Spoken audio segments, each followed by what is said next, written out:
वेस्टफीलिंग को क्या चीज खास बनाती है? आइए राज खोलते हैं।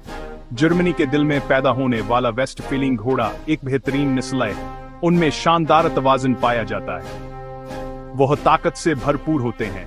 वो खूबसूरती में मुमताज हैं। वेस्टफीलिया के इलाके में यह घोड़े पैदा हुए।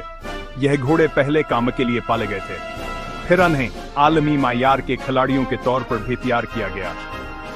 आइए इनकी सूरत देखें। वेस्टफीलियन मजबूत होते हैं। ये पठों वाले जिस्म रखते हैं और उनका अंदाज खूबसूरत होता है। इनकी चाल में एक खास रवानी होती है। उनकी सुकून तबीयतान है पसंदीदा बनाती है और उनकी दोस्तान हमजाजान है शो में मकबूल बनाती है।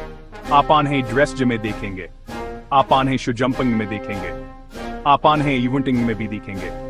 वहां पर नीच मगार अंदाज से तुझे खींचते हैं और यह एथलेटिक सलाहियत में मिसाल है। बहुत से ओलंपिक चैंपियंस की जुड़े वेस्टफीलियन से हैं, लेकिन ये सिर्फ मेडल जीतने का मामला नहीं। ये घोड़े जहानत के लिए जाने जाते हैं।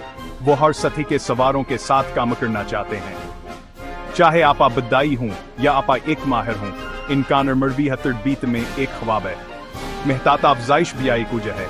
सख्त मायार आतान है, मजबूत बनाते हैं। असलिए इनका कैरियर तवील और सेहतमंद होता है। तो अगली बार मैदान में शानदार घोड़ा देखें, मुमकिन है तौर पर वही को वेस्टफीलियन होगा। यह जर्मनी जन्स सिर्फ खूबसूरती से कहीं ज्यादा हैं। यह वेस्टफीलियन घोड़े पर आपका 30 सेकंड का मुख्तसर कोर्स था। मजीद हकायक के लिए लाइक, शेयर और फॉलो करें।